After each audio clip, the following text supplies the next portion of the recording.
Hello and welcome to another edition of the Moving Iron Podcast. This podcast is proudly provided by Axon, helping dealers move more iron for almost 100 years. Find out more at axontire.com.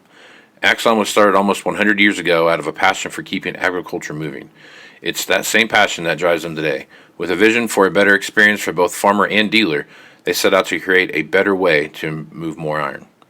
When you partner with Axon, you get immediate access to a full range of products and solutions designed to meet the complex needs of today's grower. Axon carries all major brands and sizes of tires, wheels, and tracks. From custom colors and sizes to fully customized wheels, you can have the solution for virtually any problem today's farmer is trying to solve. To find more or become an Axon dealer, please visit axontire.com.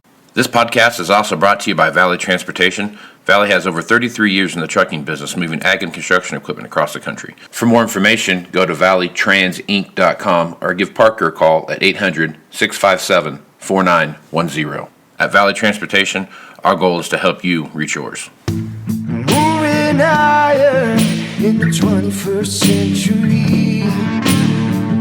Hard-working people working hard for you and me. Moving higher, time and time again. Through the years you'll find us here. Moving higher. Hello and welcome to Moving Iron Podcast number 243. This edition of the Moving Iron Podcast is brought to you by Axon Tire, helping dealers move more iron for the past 100 years. For more information, go to axontire.com.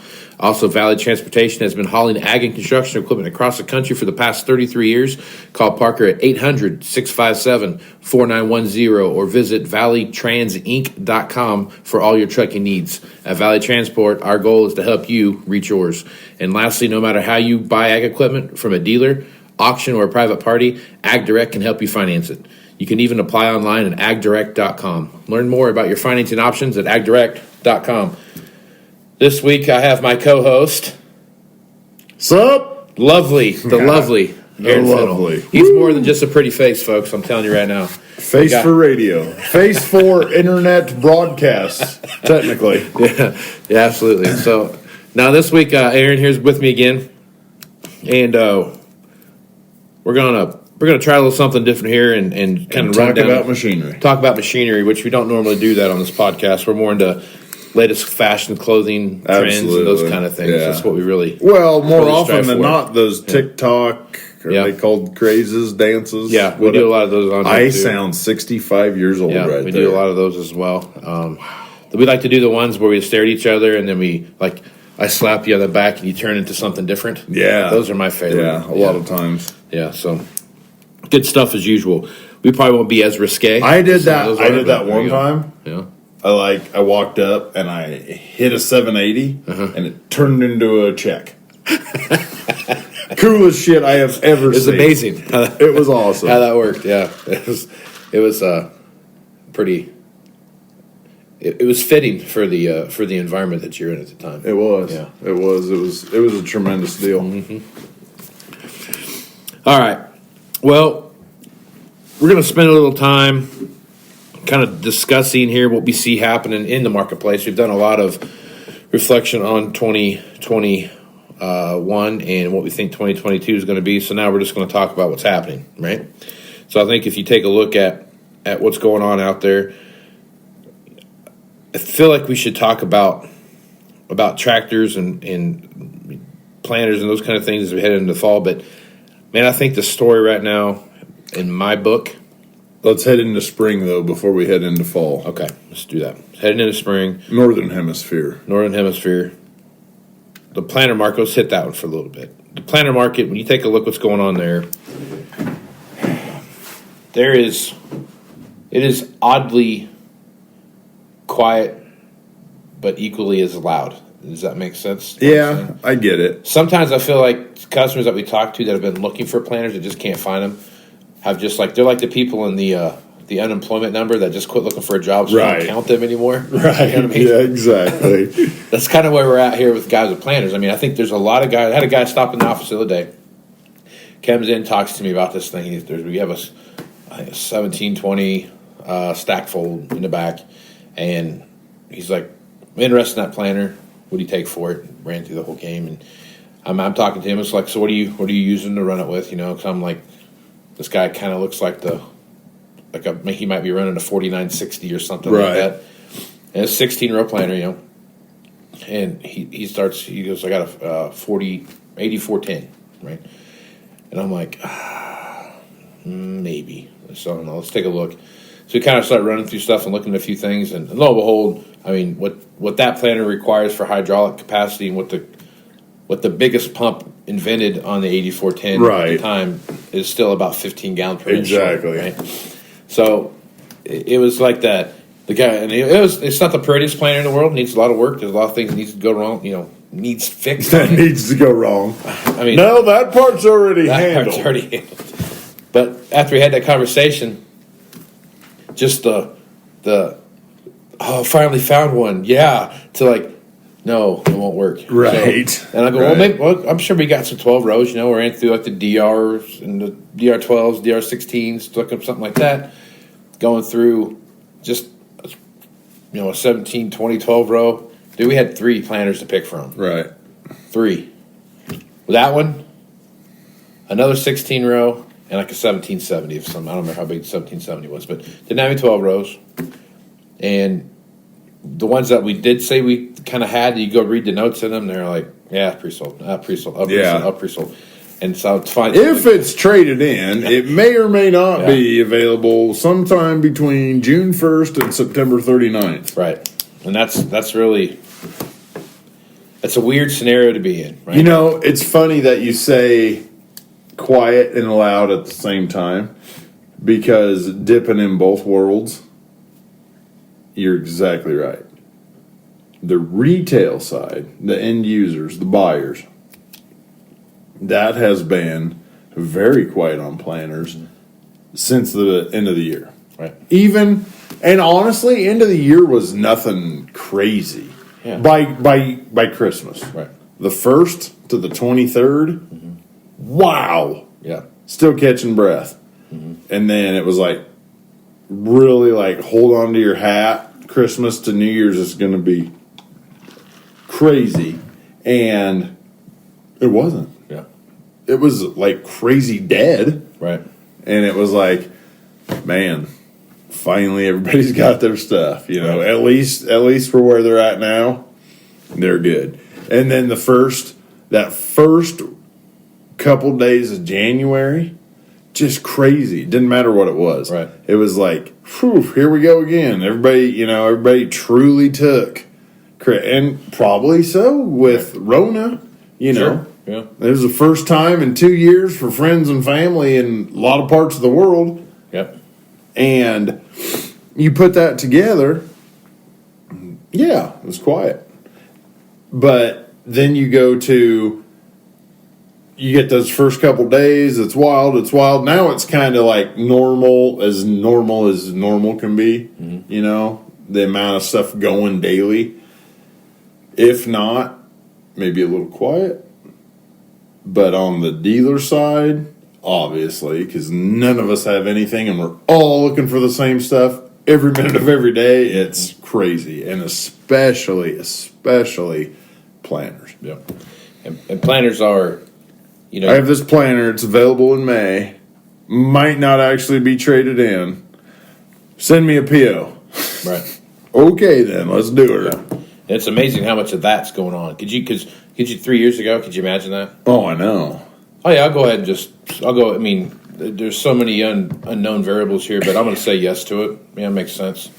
And now, I mean, so that's on any platform. Doesn't matter if it's a tractor or... Oh, no. I mean, if it's the one they want or one they're looking for. I've even noticed, of all things on earth, side-by-sides. The amount of online inquiries on a daily basis on side-by-sides is quintuple the highest point ever in history. Yeah, there's been a lot of people that have done that. Because of anything out there that is hard to get right now, the ATV market, UTV market, is almost non-existent. Like, right. I don't know how Honda's staying in business. Right. You know what I mean? Exactly. Like, I don't know what they're doing, because they're sure not shipping machines out. You know what I mean? HTL 35s, baby. You can't even get one of those. You know? So that's. I know a guy. We've got one. We got one in the showroom still yet. So I've been eyeing it There you go.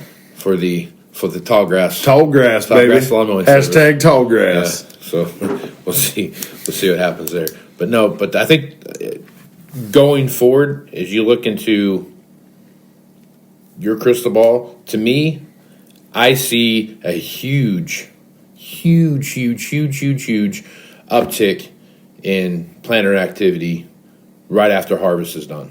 Or This right after year. harvest, right after planting season is done, and all of those planters, because all those new ones are going to get delivered. There's a lot of new planters that are not going to plant in 22. Yeah, I mean, there's Nationwide. Yeah, Nationwide. yeah, and I think there's plenty of those out there that are going to have that little bit of time frame that they got planted into, and they're going to run them again. Some are going to be late. Some are going to show up on time. There's like this whole gambit of stuff that's going to happen. Yep.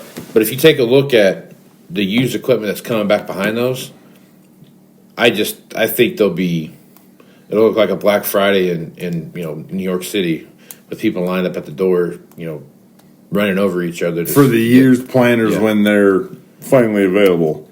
Yep. And as we do early order for 23s. Yep.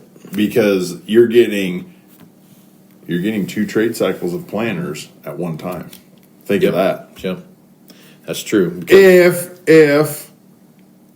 they're caught up. Right. If they're caught up. Yeah. If. Yeah. And Which begs the reason if, regardless of color, right. new planters are showing up in June. Yeah. And that's when everybody's early order is, regardless of color. That is a little bit of a problem. Yeah. Yeah, I think there's a That coincides with Casey's, we're in this market until 2075.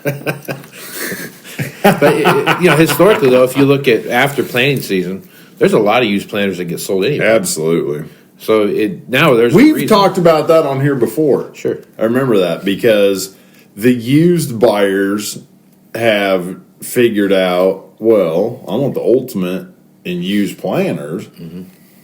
I know I can't have it. I can't even begin to dream of putting it in my shed until next February. I don't give a shit. I want that planter. Yep. I want that DR24 high speed. Right. So, yeah, put my name on it. Yep. Yep. And I think that's where, And in fact, it's almost, and that's the one unique thing about planters as well, is that you're vouching for something that you're not going to get for a year. right.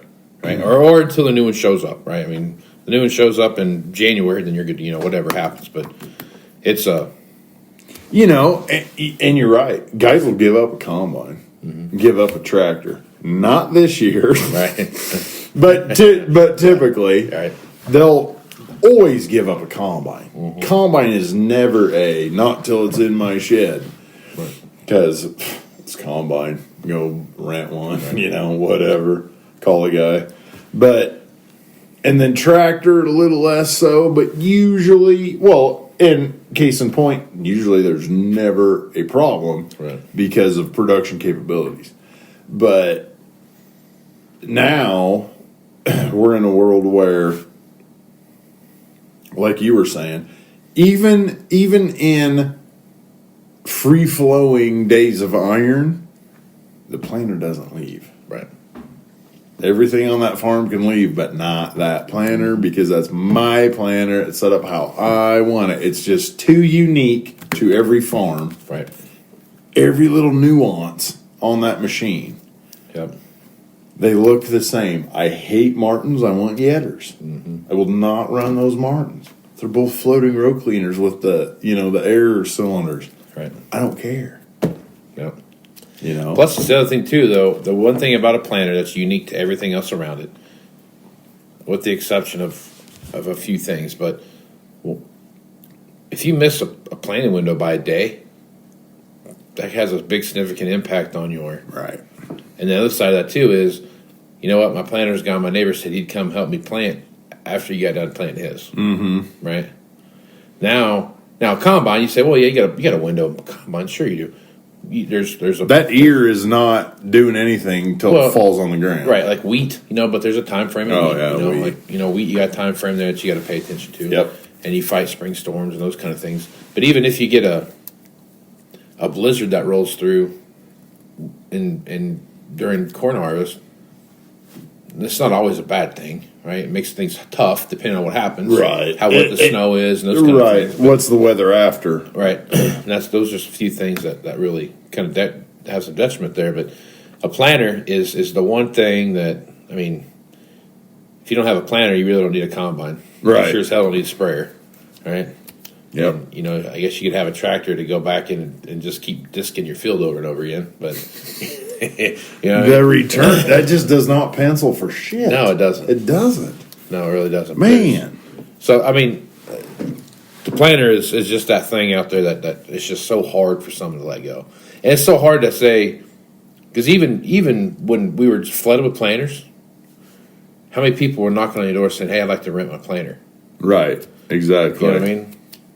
No, I don't think I've ever heard anybody ask to do that. I've had that come up a couple times, but it was like dire straits. Well, no, we're back to the nuances. Okay, all right. Well, I want to rent that planter because I like that fertilizer system. Okay, now we got to figure out how all that runs. Mm-hmm. Make sure it works because you can't just we'll deliver it and it's your baby. Right. Good luck, sir. Yeah, you got to figure all that out, and it's just you just hear that cash register ringing every time. You got 4 guys standing there plugging in hoses. I don't care if it's labeled perfect. You're figuring shit. It's not their planner. Their techs. They're figuring it out, and it's just insane. Right. Yep. It is a losing battle, and that's why that doesn't happen very often. Because on our side of the fence, there's literally no way that could end it well. Right. No, true. So now. So, basically, I think we're kind of the same place. A bit of a lull here with planters because I feel like guys have just kind of said, I'm going to wait till after planting season, see what happens. Yep. A few guys are going to keep looking. They're going to find something and whatever, but they're going to wait to see what what happens during planting season and then what that looks like and all those things. I think the next story of 2022 is the combine market. And the combine market has... what's the best way to put it? The combine market is almost to the point where it's literally down to just like the bottom of the barrel as to what's left. There's still some quality stuff out there. You can go out and look online and see some lower hourage stuff, but none of that stuff's available. It's available by fall. By fall. Not for wheat. Right. Not for wheat. Get the old 9760 another glistening day in the sun because that's your wheat machine. Right. However, it's not combines are as beautiful John Conley song title could put. They're as rose-colored glasses as they could be. Okay? As I've ever seen it. And unfortunately, my stupid 10-year-old self could probably tell you what the combine market was back then. But anyway, it is as rose-colored glasses as ever. And it's a long ways from any molecule of concern in my mind of, what are we going to do? It's not... It's still the combine market. Of everything that is flying, you can't get, you can't have, blah, blah, blah, combines are still combines. I would agree with you. They're as beautiful and peachy and wonderful as there ever have been. Ever. But that market versus tractors, that market versus sprayers, that market versus planters, they're still combines. The argument you're making is why they have weight classes in wrestling. Okay. Right? Well, being a heavyweight myself, that's what I pay attention to. So, even if you put a heavyweight against a 97-pounder, right? the heavyweight's going to win every time. Should. I mean, unless they start doing some like Brazilian jiu-jitsu where size doesn't matter and it's all about leverage and body position, right? Have you ever okay, so I take jiu-jitsu, right? Right. And I don't know anything about jiu-jitsu. I'm horrible at it because it's one of those things that you have to do all the time or you just, there's a reason why state champion wrestlers started wrestling when they were, 6 Right. or 4 or whatever it is, You learn all that stuff and these different things happen. So I went 13-0 last year in the 33 pounds. Way to go, Tommy! So when I had I was rolling against a guy. He was a purple belt, right? So it goes white, blue, purple, brown, black, right? Okay. Those are belts. So I'm white belt. This guy weighed What's the first belt? white, White. And you're a what belt? white. Okay. I'm actually like an invisible belt. It's really clothespin. That's what I am. Clear plastic strap. So I'm stronger than the guy that I was going against, and I outweighed him by 75 pounds, right? Now, what I found out pretty early was Did he flip you up in the air? he tried real hard, but he couldn't quite do it. We got down, and he had me in his guard, and I took my hands and I just pressed him against the mat and just held him there. Oh, you O-lined him. Yeah, I'm just did. going to ride this out for as long as I There can. you go. Sooner or later, there's going to be a joint that gets dislocated, but I'm going to do this for as long as I can, right? Okay. That's the same concept, right? So if you have... Did you feel like you were rolling up on a pancake block, but it was like halfway already happened, and be like, "Oh, I'm gonna finish this"? I felt like I was just waiting for blow the whistle. Oh shit! But the thing about a combine versus a tractor versus a planer, any of those other things, is that there's a stigma in a lot of people's mind right now that combines. Customer said this the other day, "What, a combine's tight right now?" And I walked out. I'm like, "What?" Remember that windrow we had over here? You see it anymore? Yeah, no kidding. So I mean, there's a stigma in people's mind right now with combines is that, well, there's always combines, right? I rent one every fall, or I get one for extra one for wheat, or whatever it is. There's always that notion there. There's a lot of guys that have farming operations totally built around. I've got my 2 combines or my 1 combine, and I rent one, and then have the custom guy come in and pick up some slack. Right. For doing that too. Yep. Like they're built their whole thing around that. The combine market right now, unlike the tractor market or any of those other things, is that there is a great divide between what's available, right? There are hardly any machines right now that you're going to have going into spring that are quote-unquote late model, low-hour machines, right? There's not Going into spring, yeah. There's not going to be those pile of, 150 or 200 hour or whatever machines, right? Sub 300. Right. If you wanted a combine, an available combine today, you're getting one with 1,000+ hours on it. That's your available combine. Yeah. And even at Over 1,000 5 hours, over 5 for sure. I bet you even at 1,000 hours, you're hard pressed to find one that's available right now. I'm talking like 750 to 1,000.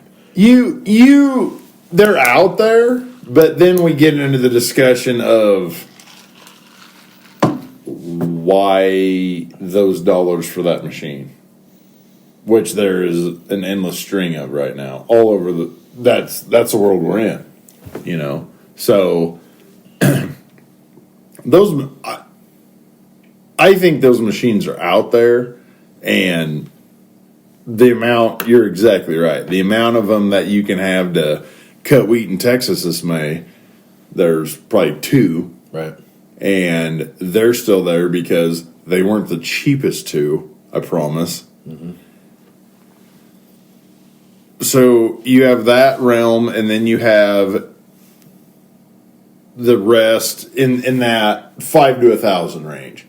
There are still some deals out there in that realm, and it's just a matter of the same thing we see every year where the sub 3s, that's the first one's gone, and they are all gone, right?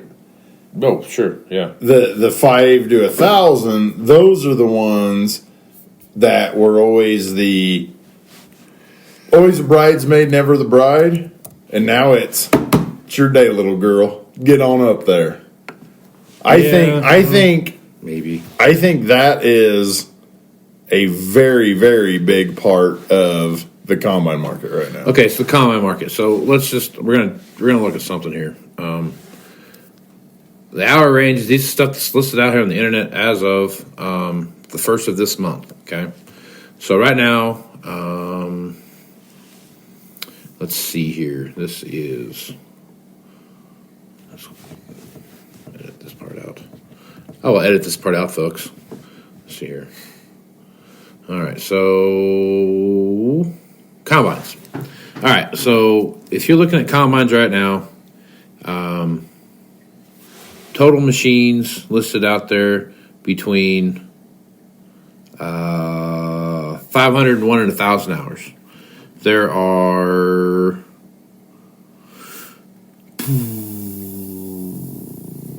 900, 1,490-ish combines in that realm, right? So now that's what's listed. Doesn't mean it's available, Right. So let's just assume that all of these combines right here, that 50% of them are available today. Correct. Right? Okay, so you have 700 combines in that bracket that are available today. Go back a month in time and see what that looked like there. So you have the same deal. You've got, roughly about the same machine, probably about 100 less machine, 100 less machines on the market than there were this month, right now. Right. So there's more machines listed now than there were last month. Now, what's that mean?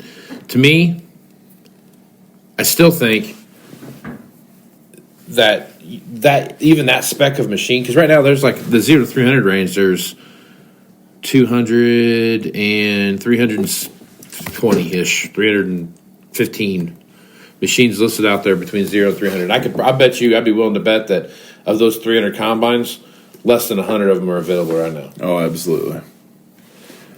Now, so what this is your data proves me wrong.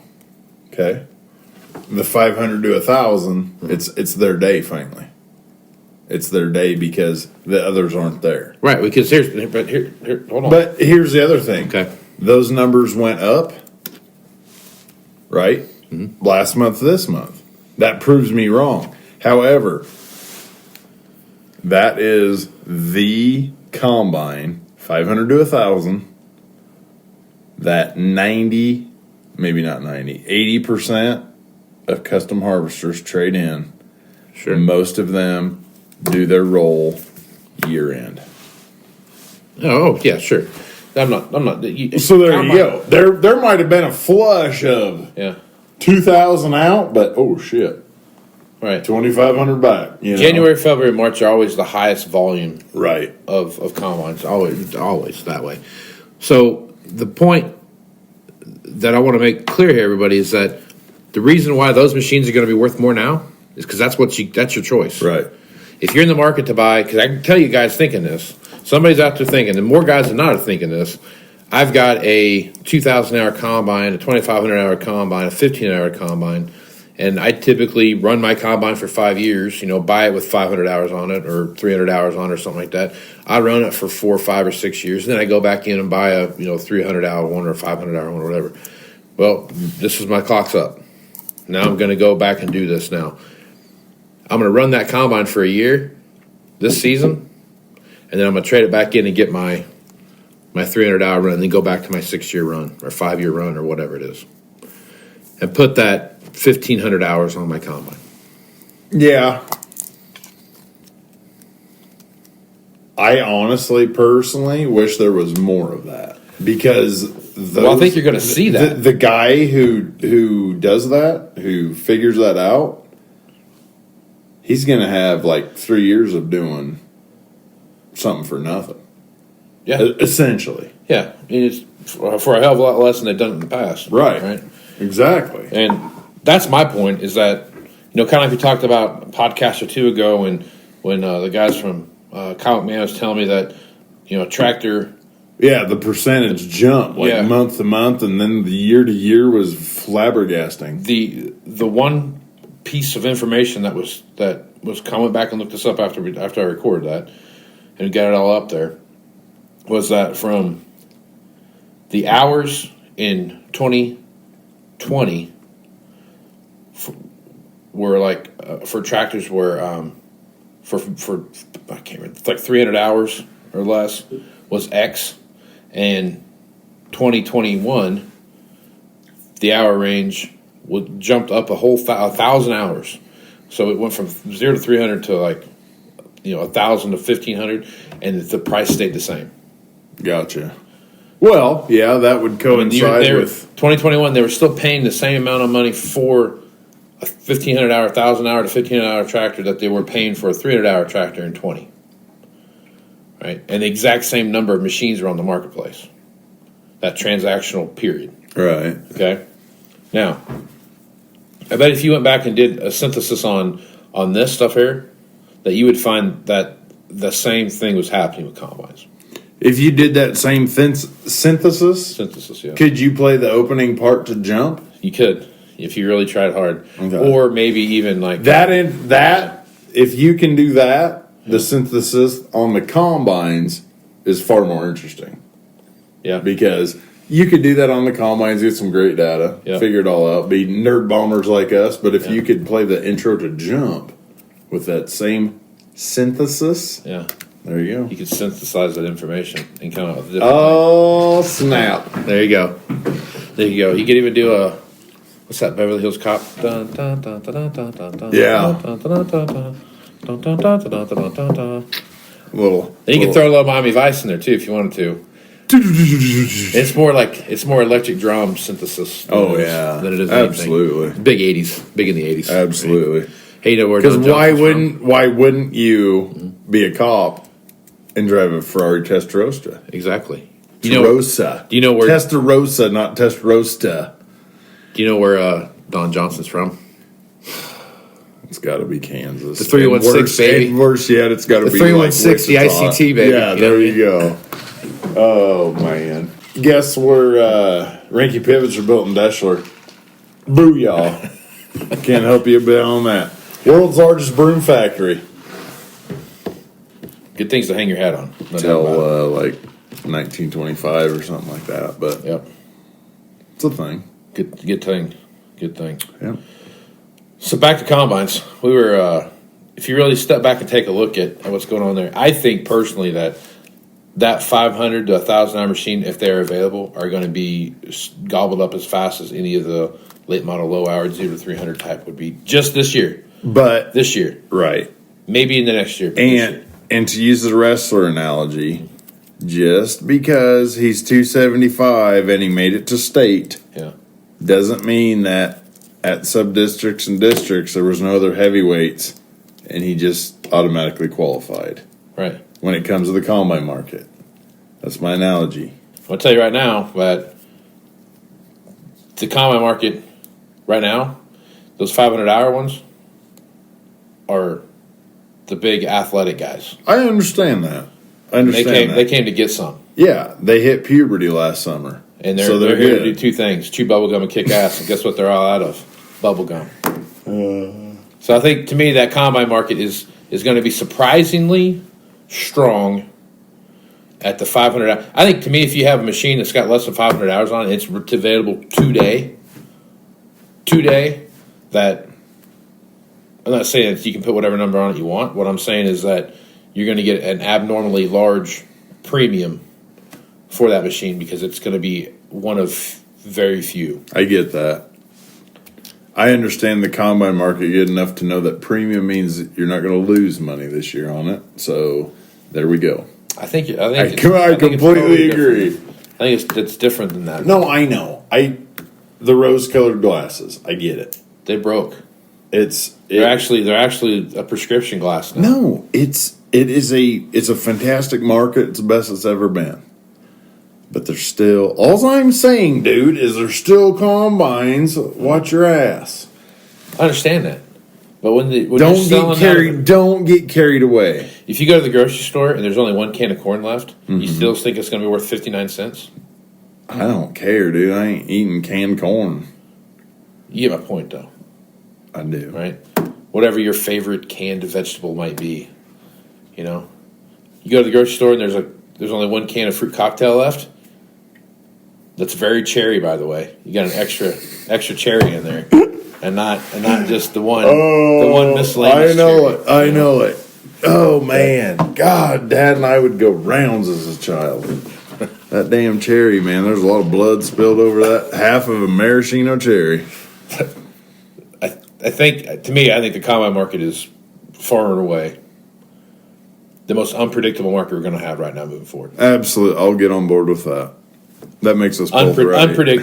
Unpredictable because I think what we see happening here is it's just going to be a domino effect to the end of the year, and even like most of those machines now, but between now and when they're legitimately available, are going to be spoken for. Oh yes, absolutely. The low hour ones, especially, right? I mean, they already are. I mean, yeah, except for the ones. I mean, the ones that are listed may or may not be. Some of those may be spoken for, and they're like, oh, you know what, that one's sold, and they're like, come check out my website, bait. You know what I mean? Right. So there's some of that out there too, I'm sure, going on. But I think, to me, more than anything else that we've seen laying out here is more than tractor. I mean, I think tractors have established the fact that if there's a tractor on the lot that no one has spoken for yet, and that's the one you want, you better just say yes. Yeah. Run through the door as fast as you can. Just yell yes. And does that yes run? Yes, I'll take it. Yes to what? Like the tractor, I'll take it. That obviously that's been that way since spring. Yeah. So I mean that's the whole thing there. So, long story short, planter marketplace. I'm confident it's going to get wicked hot between the end of planting season and the end of the year. Right out of the gate, I think it's going to be hot. It's going to stay that way, right? Yep.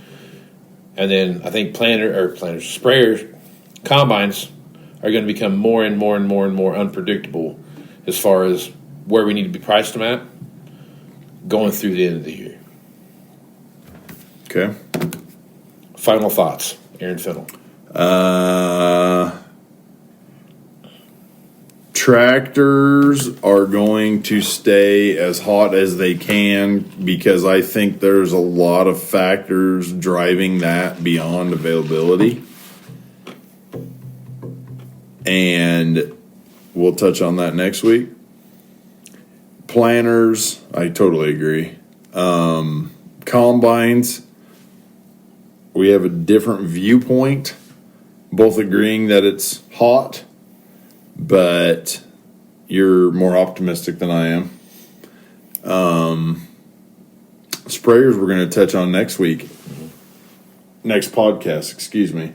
As we get ever so closer to something growing. Something turning green.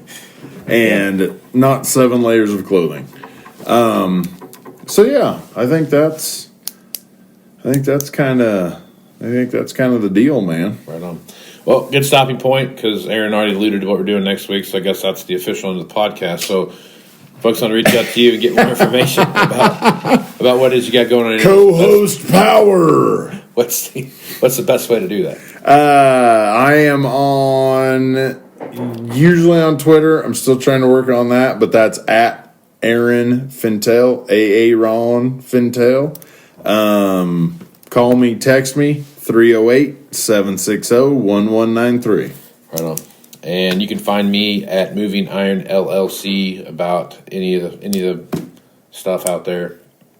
The Facebook, the Twitter, the Instagram. The gram. I like to call it the gram. You need to snap some chats. I've thought about that. Doing some Snapchat, but I don't get it. I don't understand the concept. You do the same thing. You'd be like, it's a picture of my iPad every day. I guess yeah. This is what I do. Yeah. You know what you could do? You could go like live. Can you? I don't know if you can do that on Snapchat, but you could have like a special Snapchat where it's like you and your rucksack at 5 a.m. walking around the neighborhood going, "Get some, get some." Yeah, you could do that. Like somebody turns on their light at 6:01 and you're like, soft.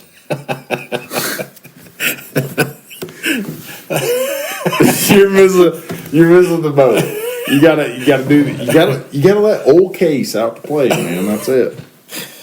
Yeah. Good stuff. Good stuff. So I think It's stuff anyway. another place you could also go and check me out is on my website at MovingIronLLC.com. Everything Moving Iron related is there. Check out the blogs. Check out the history of the Moving Iron podcast. If you want to go back to the first time Aaron and I first had our very first podcast together. Number 8. Moving Iron Podcast number 8. I would go check that out. So with that, I'm Casey Seymour with Aaron Fennell. Let's go move some iron, folks. A out. You want to have a meaningful competitive advantage to help sell more equipment. Whether you represent the sales, parts, or management department of an implement dealership, there's a surprising amount of complexity when it comes to tire, wheel, and track technology.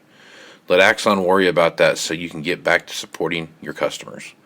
Axon has leveraged years of experience to create a streamlined process that gives you a proven path to help today's grower and sell more equipment.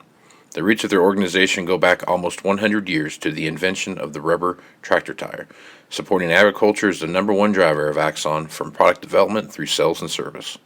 To find more or become an Axon dealer, head over to axontire.com. This podcast is also brought to you by Valley Transportation. Valley has over 33 years in the trucking business, moving ag and construction equipment across the country. For more information, go to valleytransinc.com or give Parker a call at 800-657-4910. At Valley Transportation, our goal is to help you reach yours. Moving iron in the 21st century. Hard-working people working hard for you and me. Moving iron time and time again. Through the years you'll find us here. Moving iron.